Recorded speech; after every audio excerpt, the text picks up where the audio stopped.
আসসালামু আলাইকুম ওরহমতুল্লাহি ওবরাকাতু। বিসমিল্লাহির রহমানির রহিম। হযরত আবু হুরায়রা রাদিয়াল্লাহু আনহু বলেন, আমি রাসূলুল্লাহ সাল্লাল্লাহু আলাইহি সাল্লামকে ইহা বলিতে শুনিয়াছি, যে ব্যক্তি আমার এই মসজিদ অর্থাৎ মসজিদে নববীতে কেবল কোনো কল্যাণ ও নেকির কথা শিক্ষা করা অথবা শিক্ষা দেওয়ার জন্য আসিবে, সে সওয়াব হিসাবে আল্লাহ তাআলার রাস্তায় জেহাদকারী সমতুল্য হইবে। আর যে উহা ব্যতীত অন্য কোনো উদ্দেশ্যে আসিবে, সে ওই ব্যক্তির ন্যায় যে অন্যের আসবাবপত্র দেখিতেছে। আর জানা কথা যে অন্যের জিনিসপত্র দেখার মধ্যে নিজের কোনো ফায়দা নাই। ইবনে মাজাহ। ফায়দা: উপরোক্ত হাদিসে বর্ণিত ফজিলত সকল মসজিদের জন্যই, কারণ সমস্ত মসজিদই মসজিদে নববীর অধীন। ইনজাহুল হাজাত। বিসমিল্লাহির রহমানির রহিম। হযরত আবু হুরায়রা রাদিয়াল্লাহু আনহু বর্ণনা করেন, আমি হযরত আবুল কাসেম সাল্লাল্লাহু আলাইহি সাল্লামকে বলিতে শুনিয়াছি যে, তোমাদের মধ্যে সর্বোত্তম ব্যক্তি সে যে তোমাদের মধ্যে সর্বোত্তম আখলাকের অধিকারী, যদি উহার সহিত দ্বীনের বুঝও থাকে। ইবনে হিব্বান। বিসমিল্লাহির রহমানির রহিম। হযরত জাবের বিন আবদুল্লাহ রাদিয়াল্লাহু আনহু বর্ণিত আছে যে, রাসূলুল্লাহ সাল্লাল্লাহু আলাইহি সাল্লাম বলিয়াছেন, মানুষ খনির ন্যায় যেমন সোনা রূপার খনি হইয়া থাকে।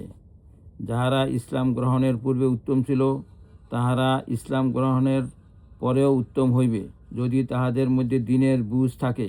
মুসনাদে আহমদ। ফায়দা: এই হাদিসে মানুষকে খনির সহিত তুলনা করা হইয়াছে। যেমন বিভিন্ন খনিতে বিভিন্ন প্রকার খনিজ দ্রব্য হয়, কোনোটা বেশি দামি যেমন সোনা রূপা, কোনোটা কম দামি যেমন চুনা কয়লা। এমনিভাবে বিভিন্ন মানুষের মধ্যে বিভিন্ন রকমের অভ্যাস ও গুণাবলী থাকে। যদ্দরুন কেহ উচ্চ মর্যাদা সম্পন্ন হয় এবং কেহ নিম্ন মর্যাদার হয়। এমনিভাবে সোনা রূপা যতক্ষণ খনিতে পড়িয়া থাকে, ততক্ষণ উহার এইরূপ মূল্য হয় না, যেরূপ খনি হইতে বাহির হওয়ার পর হয়। তদ্রূপ মানুষ যতক্ষণ কুফরের অন্ধকারে ঢাকিয়া থাকে, ততক্ষণ চাই যতই তাহার মধ্যে দানশীলতা ও বীরত্ব থাকুক না কেন, উহার সেই মূল্য হয় না, যাহা ইসলাম গ্রহণের পর দ্বীনের বুঝ হাসিল করার দ্বারা হয়। মাজাহিরে হক। বিসমিল্লাহির রহমানির রহিম।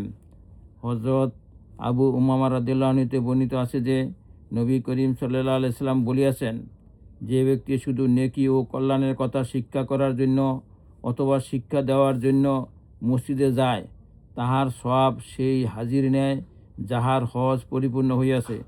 তাবারানী। মাজমায়ে জাওয়ায়েদ। বিসমিল্লাহির রহমানির রহিম।